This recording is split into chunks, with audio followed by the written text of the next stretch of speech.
Howdy, good people. Howdy, howdy, hey, hell, hi, and hello. I am Tiger, and this is Tiger Thinks. Now, I'm going to get right into it. This is not a women shouldn't be cops video. No, I don't think women should be cops, but this is a separate video. This is a video about men cops, cops that are men, and something that I think people should be more aware and cognizant of. This channel was about critical and free thinking. And so I just want to present some information out there. I didn't put a poll up for this live stream. I usually do that on my live streams and polls. So instead, in lieu of that, if you just want to say something at me or to me, just say it in the comment section. The only other thing I ask is that I ask myself to stop saying I'm multitasking. That's what I'm saying. And to just engage, like the stream, don't share it. Don't share it. Your friends aren't as cool as you. Anyway, let me get right into it. I have some organization behind my thoughts. What I have is some videos, some clips, some evidence to back up what I'm saying, some context from where I'm from, and my, the Tiger Thinks monologue. So the main monologue being is that there's always been an animosity between African Americans and the police force. The first police in America were slave catchers. The first sheriff's badge is the slave catcher's badge. And I'm not a race baiter. I'm not a black supremacist or a black man who everybody in America is due for reparations. If you understand that the way the government treats us, every single one of us is due for some type of millions of dollars of reparation. But so that's not really my point. My point is that the spirit in America comes from chattel slavery and police work and the Irish, and that police work in America has always been more gay than anything. And the reason I say that is, one, that buck breaking existed. So if you don't like grotesque things, you don't want to hear this, but a lot of slaves were buck broken. That means they were sodomized in front of other slaves to enforce behavior. It was psychological and physical and emotional torture. That was a thing that pretty much carries over in the spirit of today. So that's one thing I have to say. Secondly, a lot of leaders, I won't say all, but a lot of leaders throughout time were very homosexual just because of societal collapse. Nixon even was, President Nixon, and I'm going to mention Nixon a lot in this. I think Nixon has a lot to do with this. Even more context is just who I am and where I'm from. I'm from the Deep South. I love it. I'm from Nashville, and Nashville is pretty unique because it's not as diverse as Atlanta, but it's as diverse as you're going to get until you get to Atlanta. So I say that to say that there's even been police stations as of recent in Tennessee, like Millersville, Tennessee, that have had active duty KKK members in it. There was a police officer, and you can look this up. It's all over Twitter, X, it's all over the news. There was a police officer in Millersville, Tennessee, who was hazed by other police officers that left KKK flyers in his locker so that he would join them. And he was in an interracial relationship with a black woman. So, and now these people are inherently evil, but some of them definitely fucking are. Some of them definitely hate your guts just because of the color of your skin, and that's just how it is. And so my state, unlike a lot of places, has an extremely high amount of corruption. The whole not giving Israel money thing. Tennessee is always giving Israel a lot of money, and we do it in the form of grants. My senior report, by the way, I've been out of high school a while. My senior report in high school was originally it was on why does America give so much money to Israel in the form of agricultural grants. I didn't know anything about like their military system or anything. I just noticed it and was trying to do a report on it. I didn't know that like it would turn into this thing that it is today. But if you're a critical thinker and you pay attention, you start noticing stuff. Tennessee's always given Israel a bunch of grants, just always. It's been a long thing. And we have corrupt judges here. I don't drink alcohol at all. I don't smoke weed. I always dare people to pull up on me with a random drug test and I'll pass it. We can bet on it. And there's a judge here. There's multiple judges in Tennessee, but I was presided over by one judge who had 2 DUIs in under a year. One of the DUIs, he caused a wreck and had a firearm on him. And all he did was get probation. and he's a judge. I got a speeding ticket for going 10 over, and he tried to throw the book of the law at me. Also, I've been in the wrong and cops have given me grace. I feel terrible about this today because my sister's, I disown her, but my sister's boyfriend had beat her up one time and said he okay, y'all, crazy story. So my sister's a psychopath. She likes buck breaking guys. She likes taking guys that aren't abusive and making them abusive. So she's dating this scrawny guy. My sister's big like me. This guy's like 5'7", 5'8".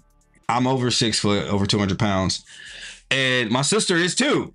So this guy that my sister's dating, he's a cool bum. Like, he's not mean or anything. All he does is play Xbox and smoke weed, like sleep with strippers. So that was his thing. So he's dating my sister. I don't know which one of them cheated on the other one first. He cheats on her, she cheats on him, whatever. He decides, they get in a fuss fight and he hits her, she hits him. She calls my mom in a panic. Her face is bleeding and he's trying to do a double. I don't know if I can say the word on YouTube anymore. They just always change the meaning. He was going to take his own existence out and take her with him. So he had beat her up and set the house on fire. So I went over there, put the fire out and beat the crap out of him. Now, honestly, I don't know all the details, but it ain't like my sister's a sweet little angel. It ain't like she's the humanitarian of the year. Okay. So he would have called me and be like, yo, can you referee this? I would have been like, yeah, that's better. I don't got to beat you down. But on principle, since you hit my sister, I got to hit you. So anyway, I go over there, fight the guy. But it's not a fair fight. He's like 50, 60 pounds lighter than me. I slam him on his neck. I hold him there until the police come. Now, it's clearly assault. But what did the police do? I parked on the grass because I came over there in a hurry. I just skirted, parked in the front yard, and jumped out the car. They gave me a ticket for that. It took me to jail for that instead of assault. So I've had grace from police too. So a lot of this just depends. I've also had a bunch of stints in careers with driving. I used to own a resale business. I had a store on Amazon and eBay. And particularly what I would do and how I would beat my competitors is I was willing to drive across the country to buy products and pick them up myself. And I would save a lot of money and make a lot more. So, for example, I live in a major city. And if you move out, if you go 2-3 hours away from most major cities, a lot of goods are cheaper, especially cardboard and glue and shipping paper, which is what you need a lot of if you have a resale company. So I was constantly going from time zones because Tennessee's in central time zone. Chattanooga, Knoxville is in Eastern time zone. So I would go to Chattanooga, Knoxville, North Carolina. And so I've driven a lot. I have had plenty of weeks where I've driven 50 or 60 hours in a week. So if you're wondering, Tiger, how have you had so many encounters with the police? I grew up in the city. My parents never chauffeured me around. I literally would walk 30 miles to do something sometimes. I'm that extreme of a person. And I've driven a lot. I've driven across the whole country. I've driven over, I think, 30 states, if I'm not mistaken, driven through. So I've dealt with the police a lot. And I just came to notice that cops always wanted to physically search me, and they wanted to search me more than they wanted to search my car. So I just pieced that together. And again, I don't know if I already said this, but I dated women. I've dated a bunch of women that have been married to cops, and all of them said that the cops wanted them to peg them. So with that being said, I was like, I'm real handsome. I'm tall. Are cops racist or are they gay? Because I'm not one of those black people that gets in his ego and doesn't let down the window. I let down the window. I turn the car off. I speak respectfully to most people at most times. That's honestly how I talk all the time. I call people sir all the time, and they're like, "Why are you calling me sir?" I'm like, "It's just respect." So that has worked. And also, I'm familiar with the law, guys. Every state has its own constitution. And I've read my state's constitution. And it's cliche, and as much of cop cucks as people want to be, I know my rights. Like, most of the time when cops pull you over, they don't have the right to pull you over. We're not getting into all the nitty gritty because I don't want to lose too many people. I just want to expand your mind. Open your mind, man. So yeah, okay, we're going to get into some footage. But also, before I get into the footage, I want to show you guys something else. This is called the blue wall of silence, right? Y'all see that? Let me lock it and I will read it to you. So the blue wall of silence right here, Wikipedia. The blue wall of silence, also the blue code or blue shield, are tomes used to denote an informal code of silence among police officers in the United States not to report a colleague's errors, misconduct, or crimes, especially as related to police brutality. If questioned about an incident of alleged misconduct involving another officer during course of official inquiry when following the code, the officer being questioned will perjure themselves by, what does it say? I don't have it zoomed in. I can read. I'm not one of black people that can't read. I just can't see. Will perjure themselves by feigning ignorance of the another officer's wrongdoing. Police corruption. This code is an example of police corruption and conduct. Officers who engage in discriminatory arrest, physical, verbal harassment, and selective enforcement of the law are considered to be corrupt, while officers who follow the code may participate in some of these acts during their careers or personal matters in order to protect fellow officers. All of these are considered illegal offenses and are grounds for suspension or immediate dismissal. Officers who follow the code are unable to report fellow officers who participate in corruption due to an unwritten law of their police family. Police perjury or testifying in the United States is slang is when an officer gives a false testimony in court. Officers who do not lie in court may sometimes be threatened or ostracized by fellow police officers. In 1992, the Commission of Investigation Allegations of Police Corruption, also known as the Mullen Commission, undertook a 2-year investigation on perjury in law enforcement. They discovered that in some offices, falsified documents such as arrest reports, warrants, evidence to provide cover for illegal arrest or search. Some police officers also fabricated stories when testifying before jury. The commission found the officers were not lying for greed, but because they believed they were imprisoning people who deserved it. Many prosecutors allowed police perjury. So yeah, that's just the term for it. I mean, we all kind of knew that existed, but that was just a term for what it is. Let me remove that. No, you guys couldn't even see what I just removed. But anyway, which evidence is this that I saved? Oh yeah, this is the judge I was telling you guys about. So this judge right here, this was his first DUI. He actually got 2 DUIs, chat. I repeat, this judge got 2 DUIs, and he tried to threaten to take my license away. And I know you're like, okay, Tiger, a judge isn't a cop. The cops listen to the judges. They work under the judges. They're afraid of the judges. Listen to this. Get a kick out of this. About a new charge targeting a judge in Roane County. Judge Dennis Humphrey faces a DUI charge connected to a crash last October on State Highway 58. Police say during their... This man looked me dead in my eyes and said, son, maybe you don't need to drive. Mind you, I don't drink alcohol. I don't drink alcohol at all. I haven't had a sip of alcohol in well over a decade. And this man had 2 DUIs and was presiding over traffic court.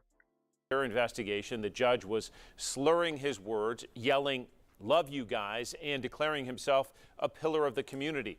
Authorities had that judge for... He's definitely one of those people that hates himself. You can tell by the look. He doesn't want to smile. Cited that... Who wears a tie and won't smile? ...judge for failure to exercise due care in driving with an open container of alcohol.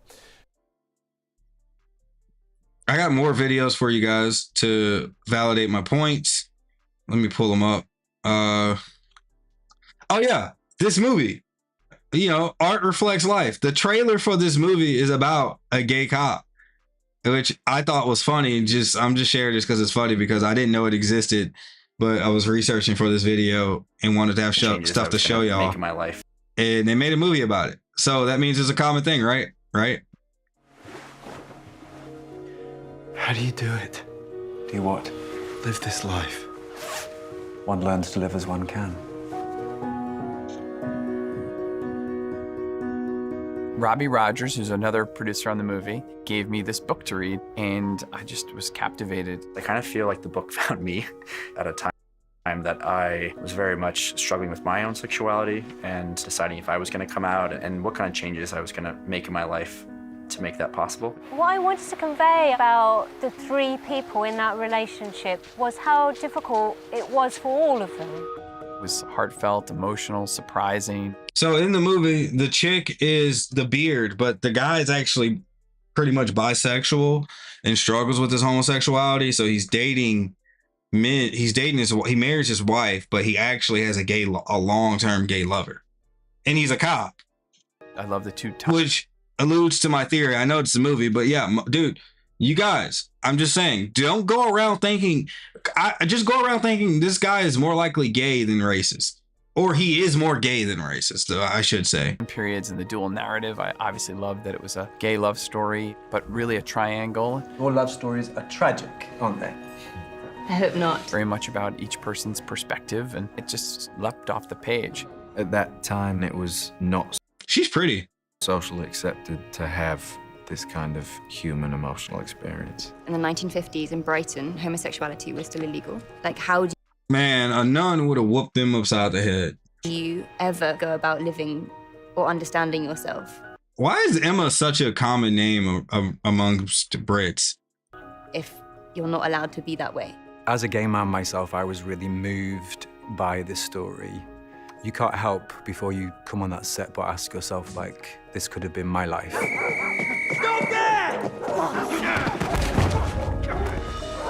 And chat, I'm not gonna lie, like I'm a good movie nerd. Like if it's a good movie, I will watch it. I haven't watched the movie. This trailer just supports my talking point.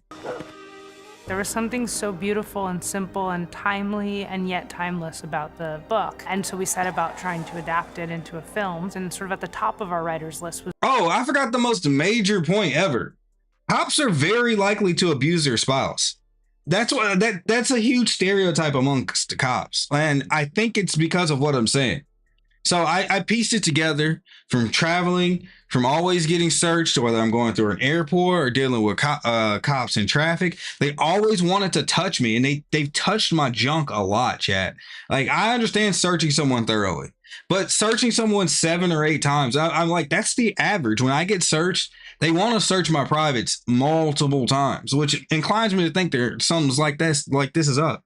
It was Ron Nicewater. People send you books sometimes and you think, well, there's an idea in here that I could wrestle with. Okay. And when I was saying about how it's the lesser of two evils, I'm not saying that because just to be a bigot. I'm saying that because everybody thinks it. Like, here's a clip from Nixon. Nixon was secretly recorded, and dude, Nixon talks a lot better than a lot of presidents, I would say. Like, his stereotype is that he grumbles, but it looks like when he talks in private, he spoke better. I think this is 1978. Wait, it just said in the description. It says 1970s. I'm pretty sure that's 78. So I know about the other day, I was trying to tune in the damn baseball game, and then CBS had a game went off, and CBS came on with a movie. They had 2 magnificent, handsome guys and a stupid old fellow in it. They were glorifying homosexuality. So he said they were glorifying homosexuality. Was that a panel show? Panel show? No. Nixon said, hell no, it was a movie. No, that's a regular. Some other guy, Hadelman says, no, that's a regular show. It's on every week. Show. It's on every week.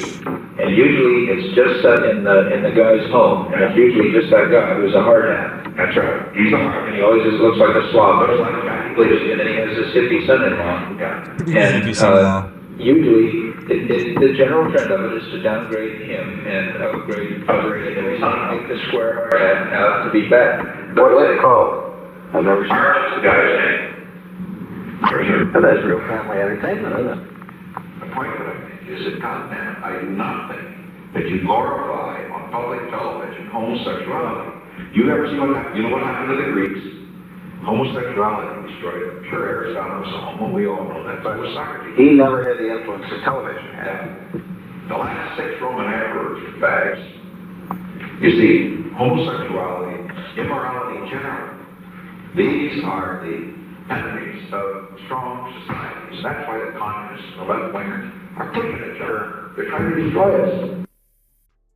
Also, it's just been proven that gay people are this is actually a positive thing about gay people from an American consumer standpoint. They're more loyal customers, and a lot of companies know that, and that's why they push the gay narrative so much. Okay, and this next clip is relation to my history. So remember how I told you guys I drove a lot? So for those of you that don't know or weren't alive or weren't born, in the 70s, we had a fuel crisis, and Nixon again passed a law that made the state speed limit across the state 55 across the country. And a lot of places, such as Tennessee, never raised it back up. So this is just some more proof of what I'm saying and how it affects me. So if you're like me and you're constantly driving, the thing about that you got to know about Tennessee is that Tennessee has a bunch of counties and roads and places. Well, roads, yeah, it has roads, but Tennessee has a bunch of cities and counties that are very barren. They might have there's some counties that only have 2,000 or 3,000 people in them, and some of the cities only have 100 or 200 people living in the city, and then everyone else is out in the sticks. So you're like, okay, why does that matter? Because a lot of these places, the only way you can get to other places is by going through them, and they are full of speed traps. I'm talking about a 1 or 2 town road will have a speed limit of like 25. And there's no one out during the day. You don't see anyone. You see more chickens and cows than you see people. So I've driven through a lot of these places, and I've dealt with a lot of cops. History. President Nixon set a national maximum speed limit across the entire country. He lowered the speed limits to 55 miles per hour. This was in response to an embargo on foreign oil. The Emergency Highway Energy Conservation Act was intended to force Americans to drive at speeds that were more fuel efficient as a way to cut back on the U.S. need for foreign oil. In 1987, Congress authorized states to reset their speed limits within their own borders. And a lot of states like Tennessee never really did anything. Like, guys, Tennessee takes about 7 hours to drive from coast to coast.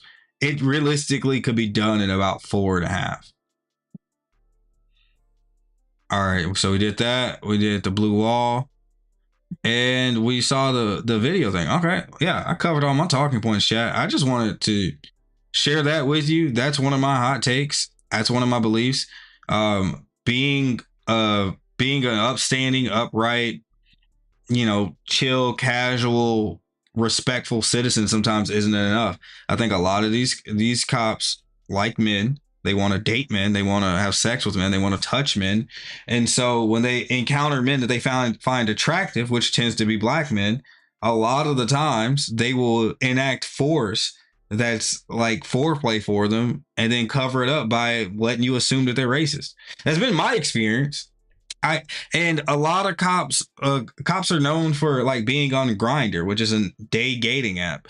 And this isn't an attack on gay people. This is just a statement, an observation that I felt in my life. I've seen in my life. Lots of cops are dudes that are attracted to dudes. And I think that's why a lot of them get in the profession. They want to sit there and search and touch people all day. And yeah, there's a bunch of guys online that make content saying all you got to do is be respectful and like make them not feel scared. One, you signed up for the danger. Two, it's more logical for me to be afraid of you than for you to be afraid of me. Like, but secondly, thirdly, some of us do that and still get this treatment like they can't discern between a dangerous person or not. And I have this line I say to cops all the time when they try to get snippy, and they say this, well, sir, you can trust me. I'm an officer of the law, or I'm in a uniform. And I look them dead in their eyes and I say, sir, I trust strangers just as much as you do. And if they're a reasonable person, they're like, oh, yeah, okay, that makes sense. And if they're a little douchebag, they're like, well, not necessarily. I'm wearing it. Yeah, you could have got that on Amazon. You could be faking this whole thing. Let's not act like in America, people don't buy everything on Amazon and weren't doing it before Amazon and pretending to be cops. That was a thing. Anyway, I'm Tiger. This is a nice talk. I appreciate the viewership. Enjoy my other videos. I got some nice hot topics. Deuces.